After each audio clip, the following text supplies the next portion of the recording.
Él nació de una relación paralela. Y ellas también. Algunos lo saben desde siempre. Otros se enteran cuando ya son un poco más grandes. Hijos de una infidelidad. ¿Cómo es? ¿Qué se siente?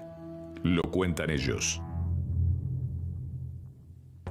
Una infidelidad, una relación paralela y un embarazo.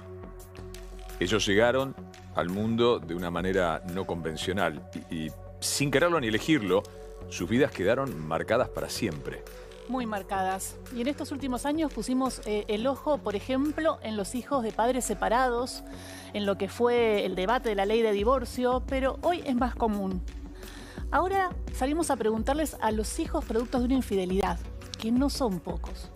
¿Cómo viven? ¿Cómo piensan? ¿Alguna vez les preguntaron cómo se sintieron? ¿Cuánto de mentira y cuánto de verdad hay en su vida?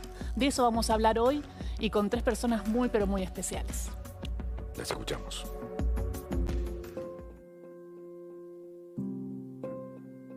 No fuiste el que estuvo siempre cuando te necesité, ni el que me dio los mejores ejemplos. Casi fuiste un muestrario viviente de aquello que no se debe hacer. No pudiste elegir entre tus 2 mujeres. Quedaste varado en medio de tus 2 familias. Imposible tomar una dirección, imposible tomar la otra. Mi papá tenía 2 vidas separadas por un trayecto en tren. Él tenía una vida con nosotros en la estación de Flores, donde tenía una mujer que era mi mamá, y después tenía una vida en Ramos Mejía, unas cuantas estaciones más allá, con su mujer, con sus hijos, luego, con su hijo, perdón, y luego con sus nietos.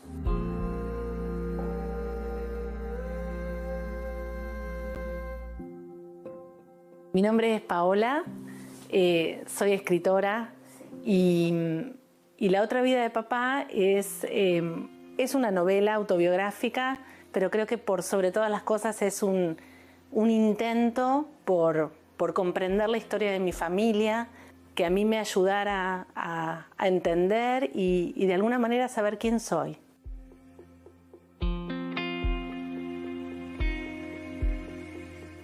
Mi mamá se llamaba Olga, Beatriz, mi papá Augusto. Ellos se conocen porque él era un empleado bancario de una alta jerarquía y mi mamá un día va al banco para abrir una cuenta. Y bueno, a partir de ahí se dio lo que mi mamá llama, no sé, un flechazo, un enamoramiento a primera vista. Y ahí comienza una historia en la cual él sentó las bases desde un primer momento, le dijo: yo estoy casado, tengo un hijo, nunca me voy a separar. Pero bueno, ella siguió viéndolo y se desarrolló un vínculo que duró toda una vida. Fue de a poquito dejando muchas cosas por él para entregarse, digamos, a esta relación que se mantenía entre 4 paredes. El vínculo sigue adelante, mi mamá tiene a mi hermano, 2 años después me tiene a mí. Y yo creo que ella siempre tuvo la esperanza de que, bueno, ahora sí, ¿no?, que tuvimos un hijo, o ahora sí que ya tenemos 2 hijos. Algo va a cambiar, pero no, él se mantuvo en sus palabras del comienzo, ¿no? Y a mí hasta los 11 años no me contaron cómo eran las cosas en realidad. Yo pensaba que mi papá se iba a trabajar de noche, que por eso no lo veíamos a la mañana, y después en un momento ya es como que se puso difícil tapar el sol con la mano, porque él nunca estaba en unas vacaciones, nunca estaba en unas navidades. Y ahí mi mamá nos cuenta.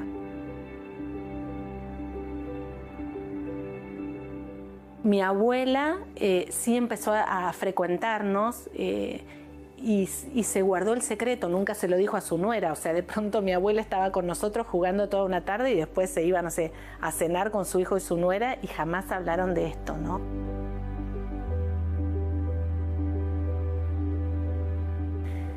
Aproximadamente a mis 16 años, no me acuerdo bien, la esposa de mi papá se entera de esta doble vida de él y de que tenía 2 hijos con otra mujer.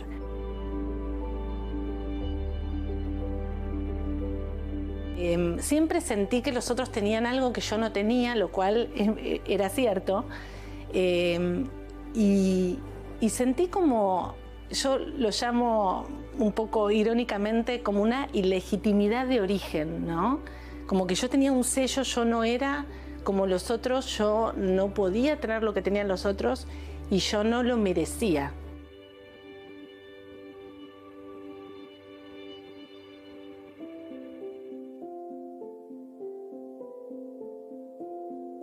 Mi papá le llevaba 25 años a mi mamá, una mujer bellísima, y era muy jovencita, se conocieron en regatas, bueno, y así empezaron. Y mi mamá no se enteró hasta 10 años después que mi papá era casado. Y tenía 3 hijos.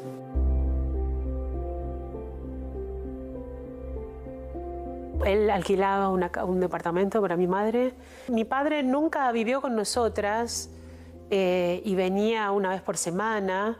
Según mi mamá, le había prometido que se iba a divorciar, cosa que no hizo. Y mi vieja en un momento me dijo, bueno, Alejandra, no hay necesidad de saber toda la verdad. Ni de decirla. Yo me enteré que era una hija extramatrimonial cuando iba a la escuela primaria. Le pregunté a mi nona y me dijo que sí, que no, mis papás no estaban casados, que mi papá tenía otra familia.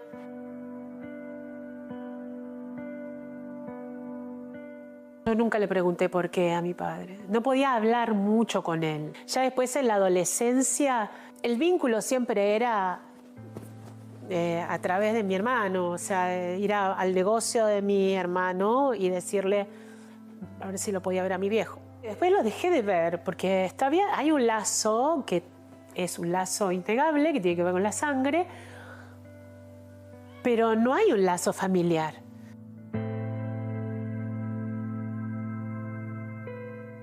Yo tendría 30 años. Íbamos a presentar un libro que se llama Ojo que pesa y voy al negocio de mi hermano para que le avisara a mi viejo que a la noche iba a estar presentando el libro.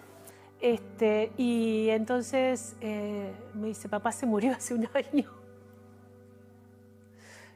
Y bueno, ese fue lo último que supe de mi viejo hasta ese momento. Ni siquiera cuando se había muerto.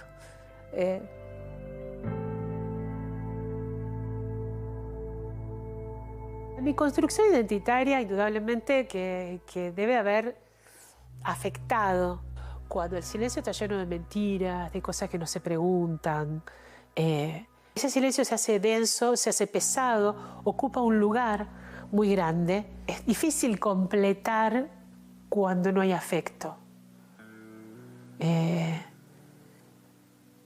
Eso.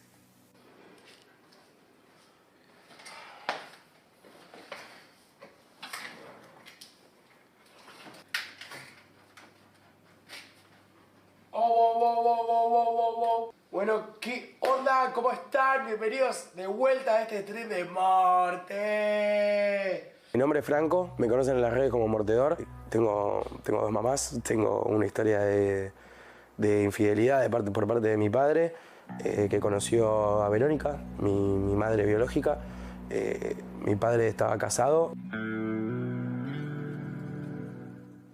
Mi madre biológica se enteró que mi padre tenía otra vida paralela en Avellaneda. Mi madre biológica llega a la casa donde vive mi padre a buscar a mi padre y la atiende su mujer y le dice, ¿qué haces acá?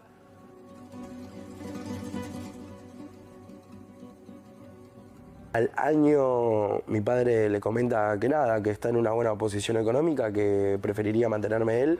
Entonces lo más cómodo para Verónica fue cederme a mi padre y desde mi primer año que me cría mi padre y Andrea.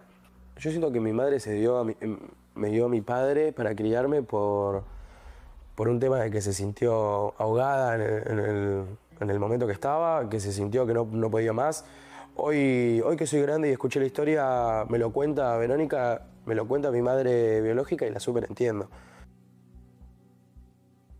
Tuve una muy buena infancia yo con mi papá. Y mi papá y su esposa ya me habían comentado desde chico que yo ya tenía 2 papás, ya me habían comentado toda la historia.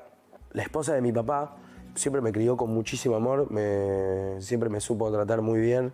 Nunca pude hablar a mi papá con esto. Siempre intentaba tocar el tema, siempre lo esquivaba o salía con alguna otra cosa para poder esquivar el tema. Y yo supuse que me iba a sobrar el tiempo para hablar de esto.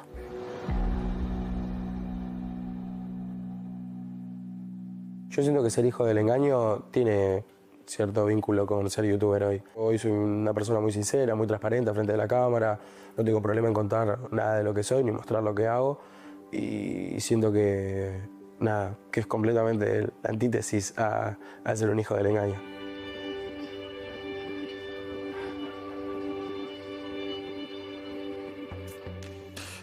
Pero él creció con la verdad.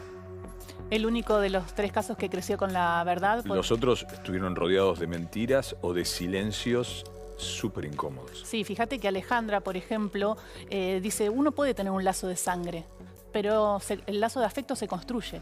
Y es así como, por ejemplo, se entera un año después que su papá había muerto. En este caso no se había construido el afecto. En el caso de Franco, sí. Y en el caso de Paola, enterarse a los 11 años que tenía esa familia cerca, en otro lado, que iba su abuela paterna a verlo. Un par de estaciones. Sí, y esa abuela paterna que iba a verlos a los nietos, pero eran nietos de la otra, diríamos, ¿no? Y está todo el tema entonces del miedo a la verdad, de la mentira y el silencio, ese silencio que se hace pesado, como decían, ¿no? Y fíjate que los 3 hablan, comunican. Sí. Paola es escritora, Alejandra es cineasta y Franco Mortedor, bueno, dice la verdad todo el tiempo, es transparente, como dice él, ¿no? De ser un hijo del engaño y de una mentira, pasar a ser transparente y decir la verdad, ser honesto y ser genuino. Y me parece que eso es lo que más rescato, cómo los 3 salieron frente al miedo y al silencio a decir la verdad. Gracias a los 3 por permitirnos contar esta historia y una mención muy especial para ¿qué niña? Sí, para Celeste de Lelis, que fue quien hizo toda la reconstrucción y estuvo divina, gran actriz. Gracias, Gise.